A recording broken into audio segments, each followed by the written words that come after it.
Selamat datang kembali Monica. Orang yang paling muda di antara kita.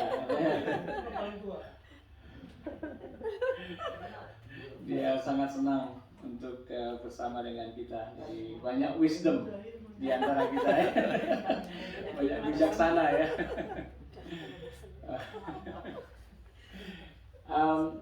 Saudara pernah mendengarkan ini ya? Dengan apa seseorang mempertahankan kelakuan bersih? Tentunya waktu kita muda kita sering mendengar ini. Beberapa mungkin di antara saudara ya. Dengan apa kita bisa mempertahankan kelakuan kita bersih? Saudara, ada seorang ateis yang bertanya secara kritis, kalau darah Yesus itu menyucikan dosa manusia, kenapa saat ini masih saja ada dosa-dosa di dunia? Masih saja ada kejahatan, penipuan, dan pembunuhan. Kritis ya saudara. Terus ada yang menjawab, oke, kalau begitu sudah berapa lama sabun ditemukan? Mungkin 2000, 3000 tahun yang lalu sudah ditemukan sabun gitu. Lalu kenapa saat ini masih ada saja kotoran-kotoran di tubuh manusia yang membutuhkan sabun? Entah mau pakai sabun batangan, sabun cair, krim, sabun gel, gliserin, saudara. Kotoran pada manusia masih tetap saja ada. Ya enggak, saudara? Namun ya kita tahu kalau kasih sabun dengan air itu ya, kita pakai kemudian jadi segar gitu ya, kemudian bugar gitu, beberapa orang langsung lapar. Nah kalau kita berhari-hari tidak mandi, gimana rasanya saudara? Nggak enak ya. Kalau di Indonesia dulu, ini Pak Kisor masih tinggal di Indonesia gitu, 2-3 kali mandi Pak ya, sehari Pak ya. Kalau di Australia seminggu sekali, enggak satu hari sekali. Sekali. At least sehari sekali ya. At least sehari sekali ya. Kalau saya ke Indonesia 3 kali ya sekarang ya. Indonesia harus 3 kali keringat. Sore malam mau tidur. At least 2 kali lah. Ya waktu kalau saya ke Indonesia kan jalan-jalan sama tim di sana gitu, naik mobil dan sebagainya, sampai hotel, sampai penginapan. Mereka perhatikan saya, udah mandi nggak? Udah mandi nggak? Mereka setiap kira saya cuma mandi sekali kan gitu. Dan mereka mandinya 2-3 kali gitu. Jadi wah heran kok cuma sekali aja mandinya, apa ngirit air? Enggak juga sih. Udah kebiasaan saja loh. Udah kebiasaan saja. Soalnya kalau misalnya di antara kita ada nggak kepalanya yang pernah kena kotoran burung? Pernah ya? Saya pernah. Sering. Sering ya? Di bawah kabel listrik kalau berdiri suka. Suka ya? Itu merpati atau magpie? Merpati. Tahu nggak kalau magpie itu babnya warna apa? Putih ya? Saudara, kita tidak bisa mengendalikan kotoran yang dijatuhkan ke kita. Iya. Kita nggak bisa mengendalikan burung yang ada lewat di atas kepala kita kan. Kita nggak bisa bilang ya permisi dong kalau mau turun, nggak bisa juga gitu kan. Jadi tapi kalau kotoran burung nyampe ke kepala kita, bahkan kalau ada burung yang membuat sarang di kepala kita, ya kan, 100% kita bisa mengendalikan, entah itu bersihkan, mandi dan sebagainya. 100% kendali itu ada di dalam diri kita, betul nggak saudara? Iya. Ya. Nah kita bisa nggak mengontrol kasus Sambo? Menceritakannya iya, tapi bisa nggak? Betapapun kita itu sangat-sangat ya jengkel gitu ya dengan Sambo sebagai orang Kristen, Sambo sebagai mewakili kepolisian, kita jengkel banget, tetapi kita nggak bisa mengendalikan dia, ya nggak? Putin, dengan Ukraina, kita nggak bisa mengendalikan dia, saudara. Tapi banyak sekali kita menjadi pusing dan jengkel gitu dengan kondisi semacam ini, saudara. Nah, masalahnya apakah kita bisa mengendalikan sesuatu yang semestinya tidak bisa kita kendalikan? Mereka beyond our control. Yang bisa kita kontrol sebenarnya adalah sikap kita, respon kita. Tapi ini banyak sekali yang membuat orang pusing gitu loh. Dari banyak sekali yang kejadian di dunia seakan-akan dia bisa mengendalikan. Bicara ke sana, bicara ke sini, dan kemudian ya kayak CIA, dia tahu semuanya, segala sesuatu yang terjadi di sini.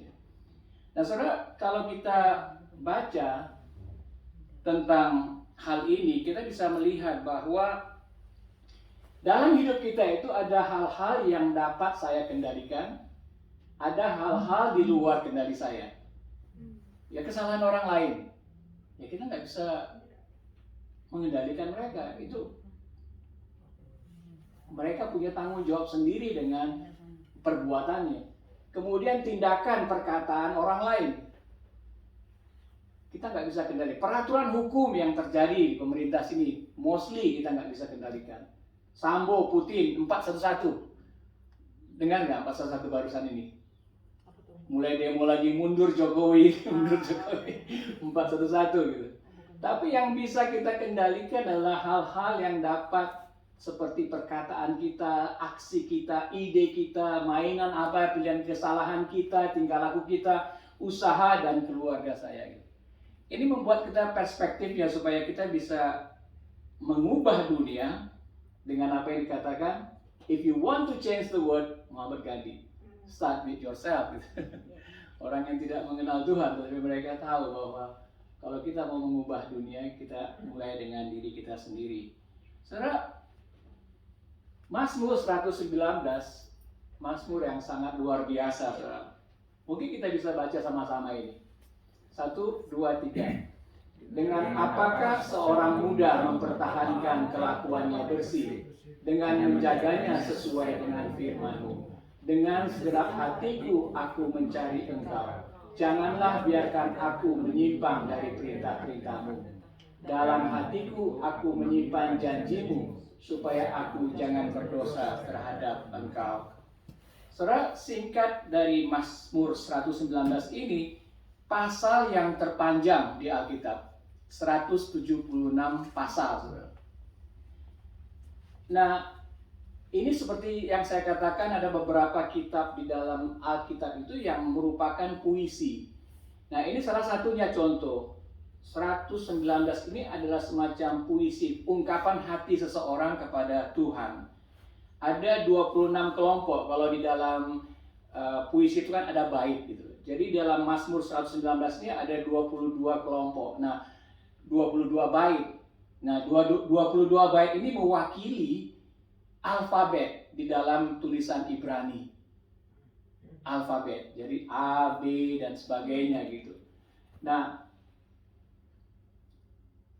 Mazmur ini diperkirakan ditulis oleh Daud, dan dia menggunakan Mazmur ini untuk mengajarkan alfabet kepada anaknya Salomo. Selain dia mengajarkan tulisan Ibrani, alfabet, dia juga mengajarkan melalui Mazmur ini prinsip-prinsip rohani orang percaya. Jadi masa kanak-kanak Salomo banyak sekali dilatih, dari mulai yang Mazmur 119 ayat 1 sampai 8. Itu satu bait, itu A, Alef pertama, dan kemudian yang B, dan kemudian dan C dan sebagainya. Jadi kita lihat memang Salomo akhirnya dia dibentuk oleh bapaknya sendiri dalam hubungan relasinya kepada Tuhan lewat firman-Nya, dan Salomo ini sehingga impaknya menjadi juga penulis Alkitab seperti Amsal dan Pengkhotbah dan sebagainya. Nah, sebagai orang tua kita menyadari ya bahwa Ulangan 6 mengatakan untuk kita mengajar anak-anak kita hal-hal rohani, ya, firman kepada anak-anak kita. Kita harus ajar mereka berulang-ulang, bicarakan ketika duduk di rumah, sedang dalam perjalanan, apabila engkau berbaring, apabila engkau bangun, ikatkan pada tangan dan lambang di dahi. Tuliskan pada tiang di rumah dan di pintu-pintu gitu. Perkataan-perkataan firman Allah gitu. Jadi tanggung jawab orang tua itu luar biasa besar bagi anak-anak untuk menurunkan firman ini untuk masuk dalam generasi selanjutnya, saudara. Nah, dalam Mazmur 119 ini, saudara, kita melanjutkan pembicaraan kita minggu lalu. Dalam Mazmur 119 ini sebenarnya kita lebih dapat membacanya untuk menerima semacam input dari firman ini sendiri. Jadi kalau saudara sempat, Mazmur 119 ini saya percaya akan ketika saudara baca dengan akan memberikan koneksi hati Daud itu kepada kita ketika kita membacanya. Betapa dia mencintai titah-titah Tuhan. Semuanya itu bercerita tentang peraturan Tuhan, kemudian titah Tuhan dan sebagainya. Jadi kecintaan dia kepada firman itu ditujukan, dituliskan di situ. Jadi dan ini digunakan juga oleh bangsa Israel ketika tahun baru gitu. Mereka merayakan tahun baru, mereka mengucapkan Mazmur 119 ini sebagai ungkapan kesetiaan mereka kepada Tuhan yang Maha Besar. Selain itu, kepada firman Tuhan yang Maha Besar bagi mereka. Saudara, ketika saudara nanti membaca ini di rumah mungkin ya 119, berdoalah dan minta Tuhan supaya ada impartasi dari firman itu, dari hati Daud itu untuk kita mencintai firman Tuhan. Kadang-kadang kita harus dipaksa gitu, tapi kalau kita mau baca ini dan kita bisa menemukan hati Daud kepada Tuhannya gitu. Nah, di dalam perkataan David Paulison ini, Mazmur 119 ini is actually not about the topic of getting scripture into your life. Instead, it is the honest word that erupt when what God says get into you. It's not an exhortation to Bible study, it is an outcry of faith. Psalm 119 is the thoughtful outcry that rises when real life meet real God. Dalam bahasa Indonesianya, Mazmur 119 sebenarnya bukan tentang topik memasukkan firman Allah ke dalam hidup Anda. Sebaliknya itu adalah kata-kata jujur yang meledak gitu loh. Ketika apa yang Tuhan katakan masuk dalam diri kita. Jadi impak daripada firman Tuhan.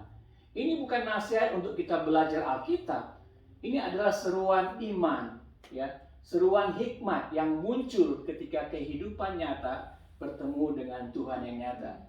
Pengalaman Daud menemukan Tuhan yang nyata itu lewat firman-Nya diungkapkannya di Mazmur 119 ini. Jadi kalau kita membaca Alkitab ada impaknya seperti Daud menuliskan Mazmur 119 ini, saudara. Nah, untuk kita bisa mempraktekkan, ayo kita sama-sama baca lagi. Tapi ini sampai ke ayat 16 ya. Mazmur 119.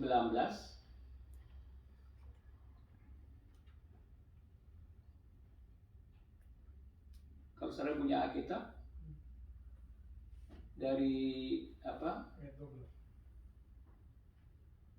Ayat 9 sampai 16. Pastor, I'm sorry, boleh yang tadi bahasa Inggris yang tadi? Oh, oke. Ya. Ya, please, thank you. Terima kasih. Ya, baik. Mazmur 119 coba kita dari ayat 9 ya. Udah ada yang temukan? Ya, ayat 9 sampai ayat 16 yang lebih panjang. Mari kita baca sama-sama. 1, 2, 3. Dengan apakah seorang muda mempertahankan kelakuan yang bersih, dengan menjaganya sesuai dengan firman-Mu. Dengan segenap hati aku mencari Engkau. Janganlah biarkan aku menyimpang dari perintah-perintah-Mu. Dalam hatiku aku menyimpan janji-Mu, supaya aku jangan berdosa terhadap Engkau. Terpujilah Engkau ya Tuhan, Ajarkanlah ketetapan-ketetapan-Mu kepadaku. Dengan bibirku aku menceritakan segala hukum yang Kau ucapkan. Atas petunjuk peringatan-peringatan-Mu aku bergembira. Seperti atas segala harta, aku hendak merenungkan titah-titah-Mu dan mengamati jalan-jalan-Mu. Aku akan bergemar dalam ketetapan-ketetapan-Mu. Firman-Mu tidak akan kulupakan. Wow, itu baru beberapa ayat, saudara. Ini 176 ayat kita baca itu, kita akan melihat dan merasakan hati Daud terhadap firman Tuhan itu sendiri. Nah, saudara, ada satu cerita tentang Andrea. Andrea ini dibesarkan dalam keluarga Kristen yang taat, dia percaya Yesus. Tapi Andrea ini punya masalah dengan citra diri yang buruk. Dan sering dia menyimpan perkataan-perkataan kasar itu. Bahkan dia masih ingat ketika dia berusia 11-12 tahun, kelas 6 SD, gurunya pernah mengatakan bahwa kamu itu menjijikkan. Dan itu disimpannya bertahun-tahun gitu.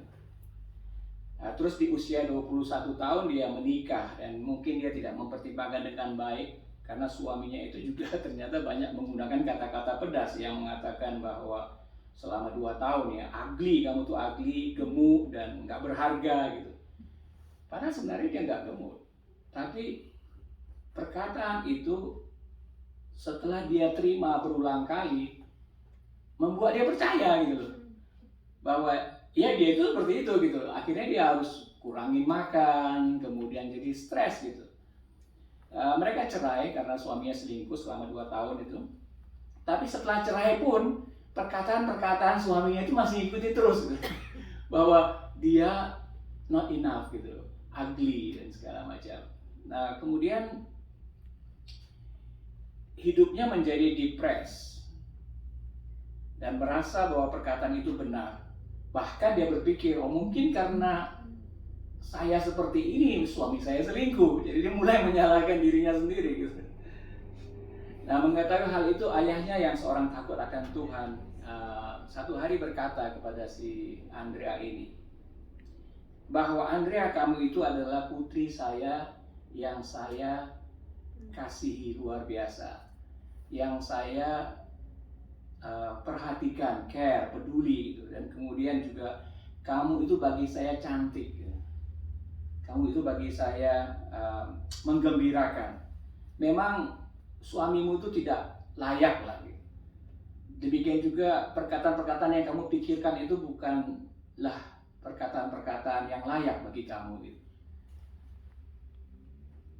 I love you that much, dia bilang.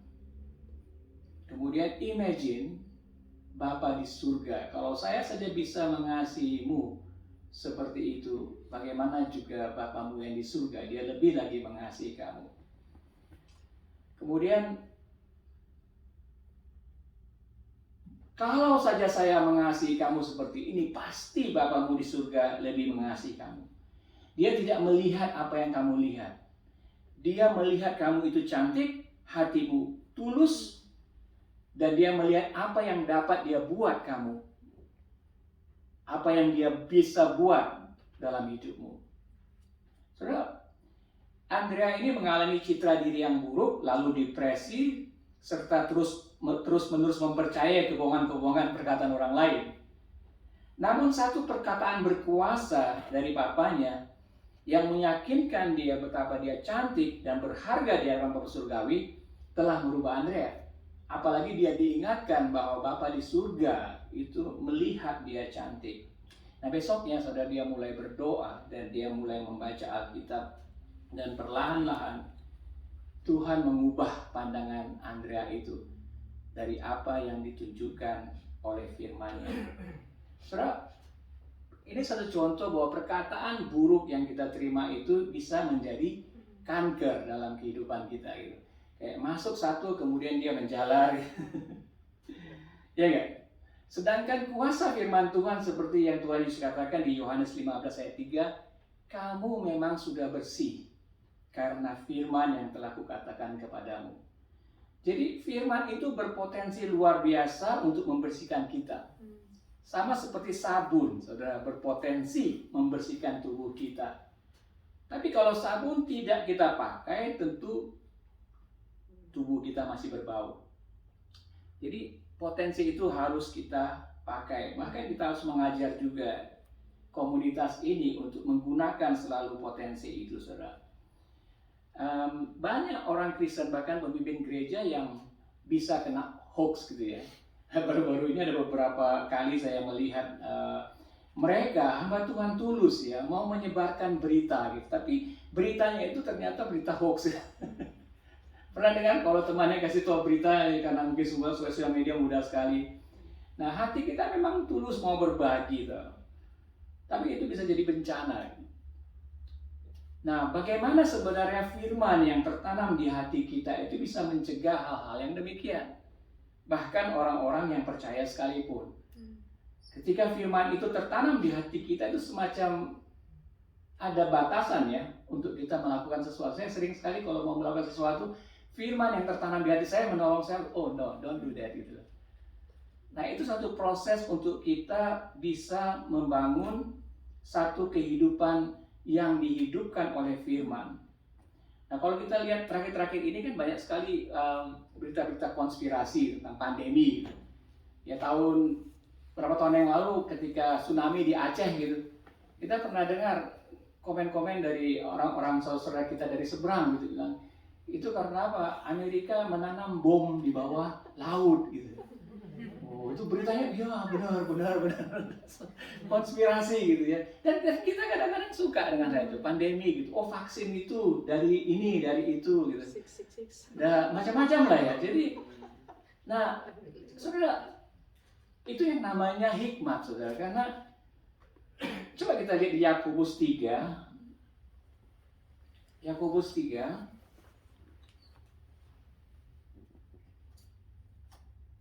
ayat 14 dan 15 itu.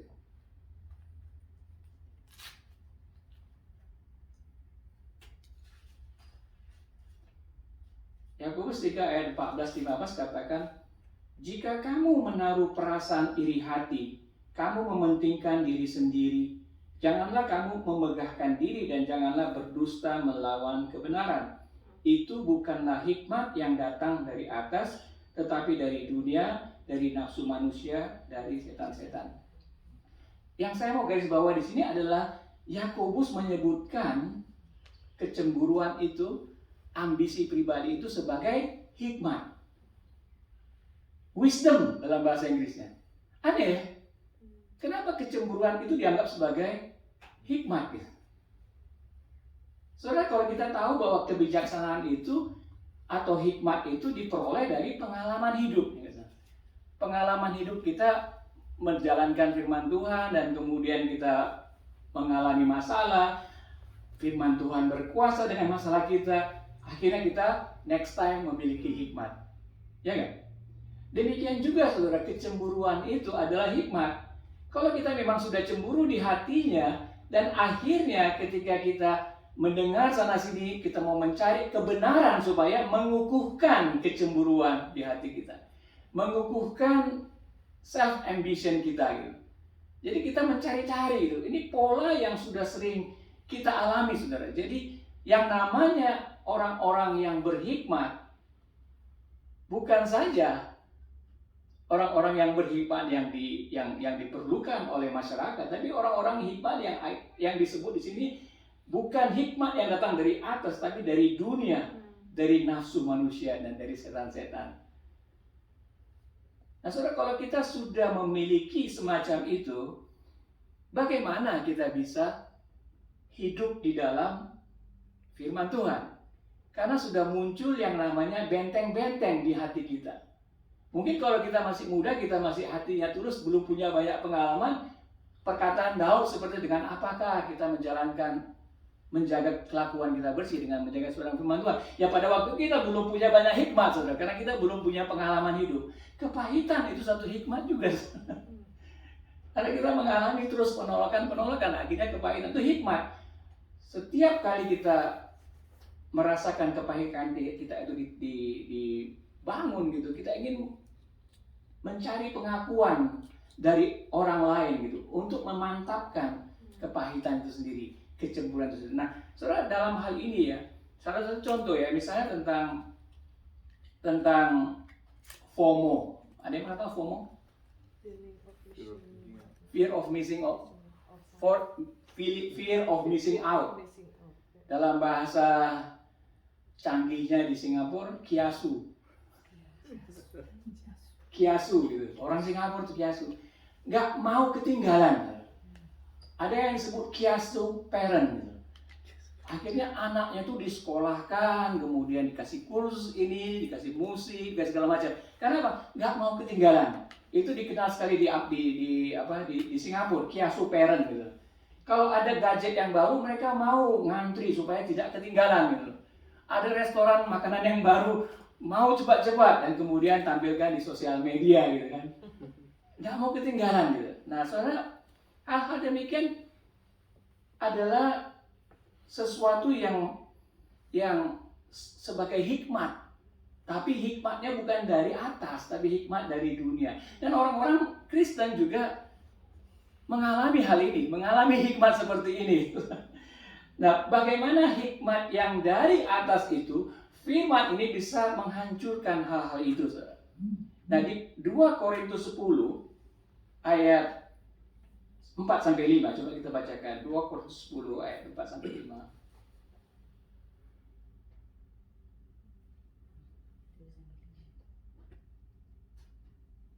Ada yang temukan?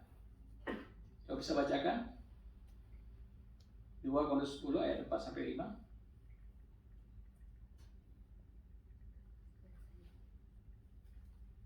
Karena senjata kami dalam perjuangan bukanlah senjata duniawi, melainkan senjata yang diperlengkapi dengan kuasa Allah yang sanggup untuk meruntuhkan benteng-benteng. Kami mematahkan setiap siasat orang dan merubuhkan setiap kubu yang dibangun oleh keangkuhan manusia untuk menentang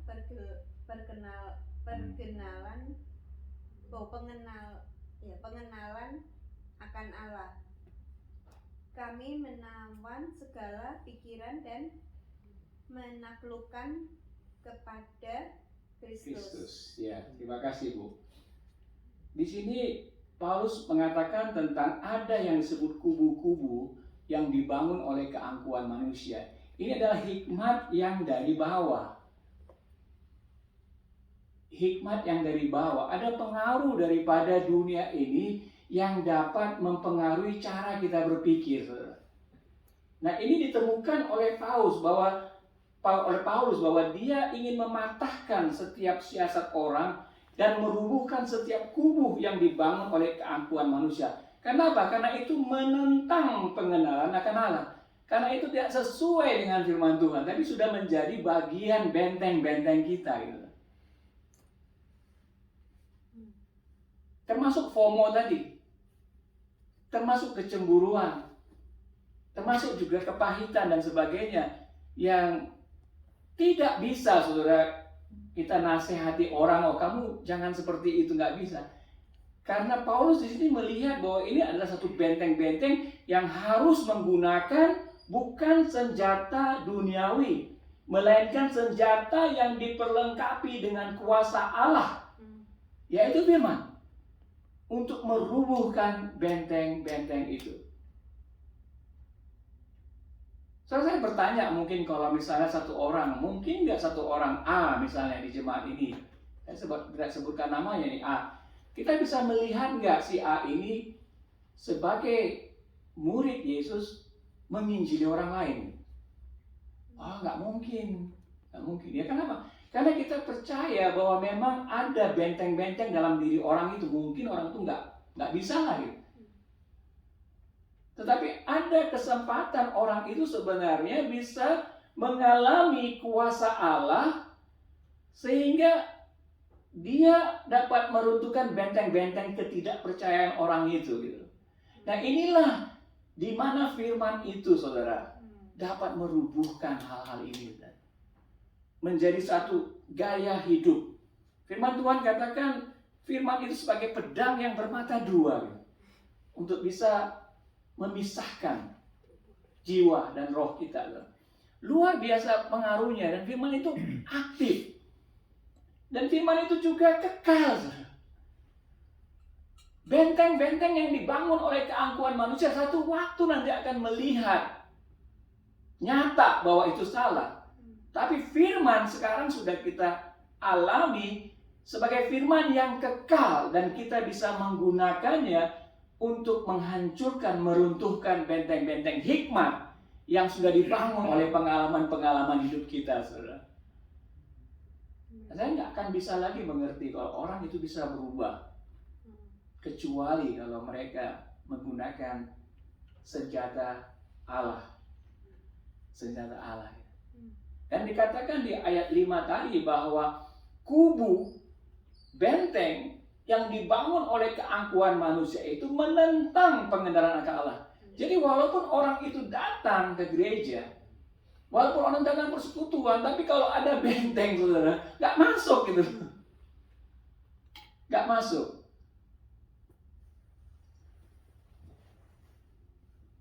Oleh karena itu di Yakobus 1 ayat 21, Yakobus 1 ayat 21 dikatakan,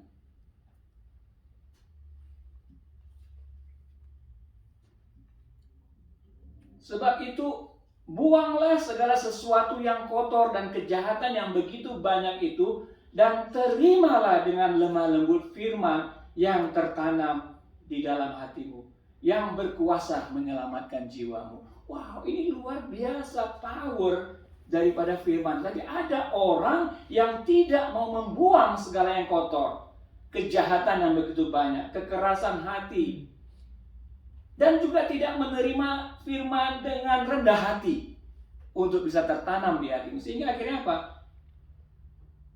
Tidak bisa menyelamatkan jiwamu. Saudara, di dalam Roma 10 ayat 17 dikatakan firman iman itu timbul dari pendengaran akan firman. Pendengaran akan firman Kristus. Fungsi firman selain membersihkan, memulihkan, juga membentengi kita dengan perisai iman. Ada benteng baru yang kita bangun, dan benteng yang lama itu dihancurkan, saudara. Perisai iman itu sebagai perisai benteng kita, sehingga kalau kita ada tergerak melakukan sesuatu, firman itu membentengi kita, tidak kita melakukannya. Saudara, perkatakan firman Tuhan untuk diri kita. Karena lidah itu berkuasa untuk menghidupkan dan mematikan. Nah, bagaimana kalau kita gunakan firman untuk menghidupkan kita?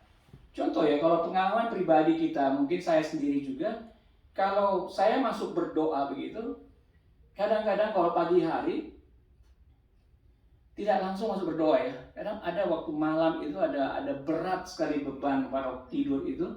Dan kita nggak tahu pada waktu masa tidur seperti apa yang sedang terjadi, sehingga pada waktu bangun kita bisa melihat, oh kok berat sekali saya mau berdoa begini. Nah kemudian apa yang saya lakukan, saya gunakan perkataan saya gitu. Mazmur 103, pujilah Tuhan hai jiwaku. Jadi saya perkatakan kepada jiwaku, pujilah Tuhan, bangkitlah. Tiba-tiba ada sesuatu yang terangkat gitu, saudara. Dan luar biasa kuasa itu untuk menembus kembali beban berat yang ada mengimpit kita ketika kita bangun. Kita perkatakan begitu. Jadi kita perlu menggunakan setiap alat-alat yang Tuhan sudah berikan kepada kita. Dan panggilan Mazmur 119 ini adalah panggilan untuk mengisi hati kita dengan firman Tuhan. Saudara, bagaimana kita membaca Alkitab? Entah yang minggu lalu kita katakan random atau topical. Ada saran daripada seseorang yang mengatakan kita gunakan sabun, tapi dalam bahasa Inggris. Apa bahasa Inggrisnya, Monica? Sabun? Soap. Soap ya, S-O-A-P. Scripture, baca kitab suci, kemudian observe, amati, tanya Tuhan apa yang kau mau bicarakan. Kemudian A-nya aplikasi, P-nya pray. Simple aja. Di mana kita berada, entah kita itu sudah baca berpasal-pasal Alkitab atau kita hanya baca satu ayat, kita bisa mulai baca scripture-nya, baca ayat-ayat, kemudian tanyakan, Tuhan, apa yang perlu saya rayakan? Tuhan, apa pergumulan saya yang sesuai dengan firman ini? Kemudian apply. Tuhan, apa yang harus saya ubah? Dan kemudian pray. Simple saja. Entah kita membaca satu ayat, dua ayat, dimanapun kita perlu memulai. Entah kita sudah biasa satu pasal, satu Alkitab gitu. Kita gunakan ini saja supaya ada semacam interaksi dengan firman Tuhan ini, saudara. Nah, mungkin ini kesempatan kita untuk bisa bincang-bincang di dalam kelompok. Ini ada kisah 9, 10 sampai 18, saudara. Dan juga dari kisah 9, 26, 27.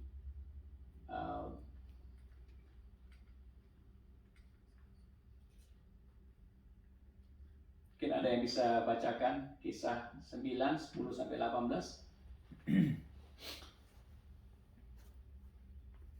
Ya. Bacakan. Silakan. Di Damsyik ada seorang murid Tuhan bernama Ananias. Firman Tuhan kepadanya dalam suatu penglihatan, Ananias, jawabnya, ini aku Tuhan. Firman Tuhan, mari pergilah ke jalan yang bernama Jalan Lurus dan carilah di rumah Yudas, seorang dari Tarsus yang bernama Saulus.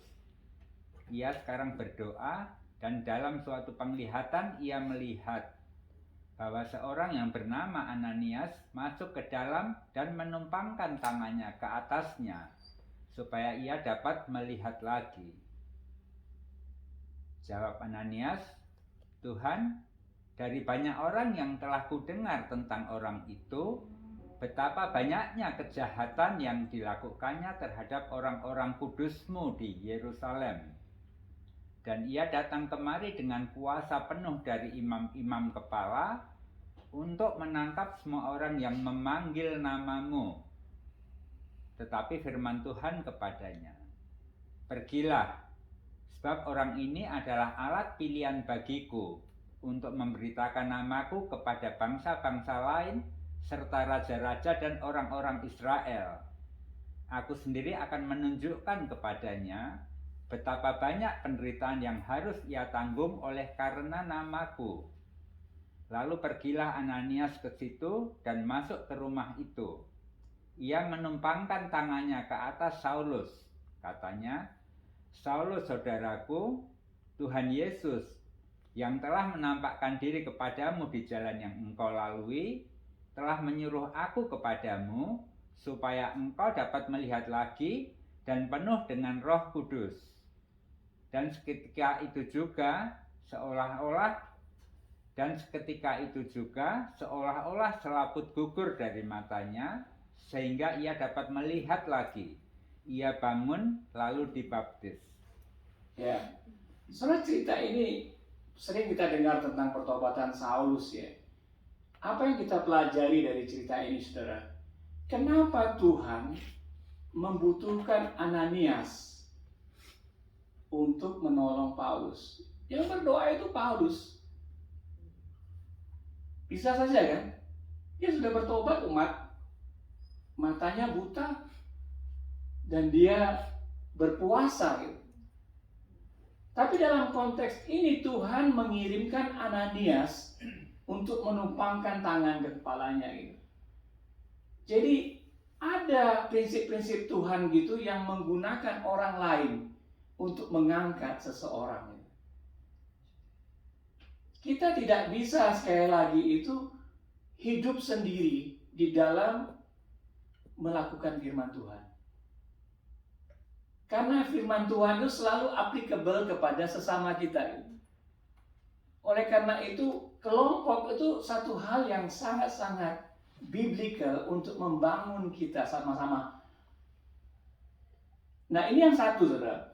Setelah ini,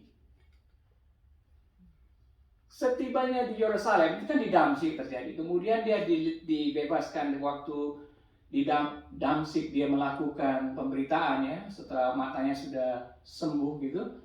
Kemudian dia pergi ke Yerusalem. Di Yerusalem, Saulus mencoba menggabungkan diri kepada murid-murid, tetapi semuanya takut kepadanya karena mereka tidak dapat percaya bahwa ia juga seorang murid. Tetapi Barnabas menerima dia dan membawanya kepada rasul-rasul dan menceritakan kepada mereka bagaimana Saulus melihat Tuhan di tengah jalan dan bahwa Tuhan berbicara dengan dia dan bagaimana keberaniannya mengajar di Damsyik dalam nama Yesus. Jadi Tuhan menggunakan juga Barnabas untuk menolong Saulus, mempromosikan dia. Jadi kita lihat bagaimana itu biasa di dalam pertumbuhan orang-orang yang Tuhan pakai gitu. Nah, saudara, di dalam konteks jemaat ini, kita rindu akan terjadi semacam body system.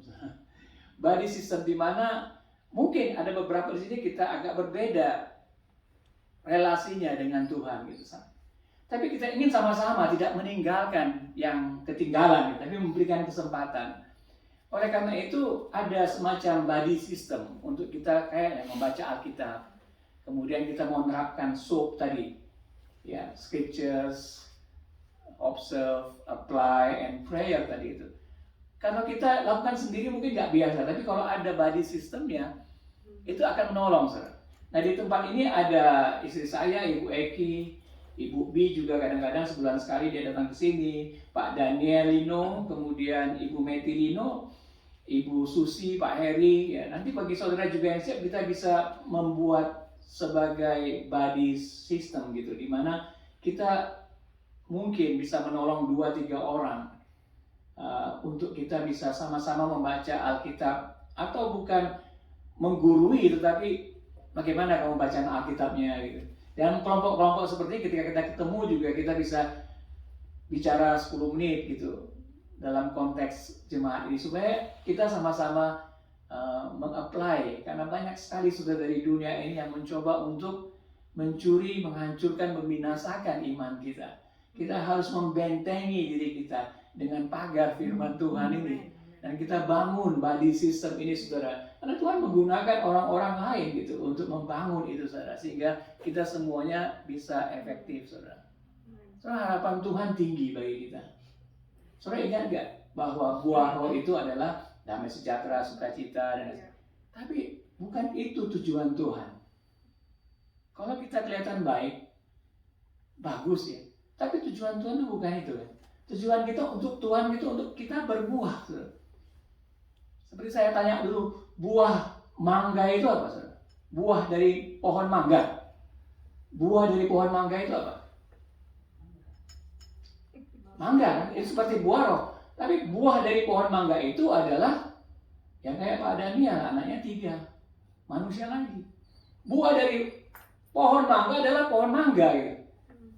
Kalau dia ditanam gitu. Jadi kalau kita lihat harapan Tuhan untuk dia katakan kamu berbuah, bukan dari kita menjadi baik, tapi berbuah untuk kita bisa menghasilkan murid-murid Yesus lagi gitu loh. Yang sama dengan kita.